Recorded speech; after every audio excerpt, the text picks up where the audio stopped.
Class में हम question पढ़ेंगे इंटर फर्स्ट ईयर फिजिक्स का।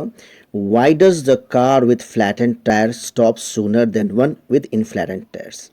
तो इसको समझने से पहले एक बार रख लीजिए, फिजिक्स का वेरी शॉर्ट क्वेश्चन इंपॉर्टेंट है। फ्लैटेंड टायर्स है ना, इन फ्लैटेंड टायर किसको बोलते हैं?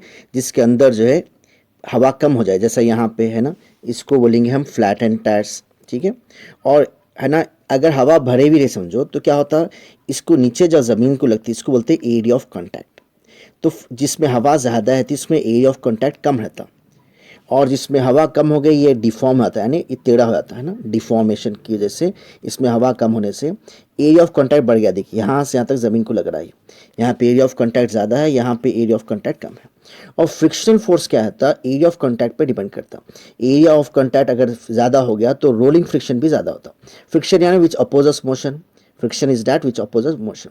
तो डिफॉर्मेशन की वजह से एरिया ऑफ कॉन्टैक्ट बढ़ाता, और rolling friction increases as the area of contact increases. इस वजह से ये चीज़ को क्या होता है, आसान है रोकना, क्योंकि इसमें मोशन से पहले से है ना फ्रिक्शन कम है, फ्रिक्शन ज़्यादा है।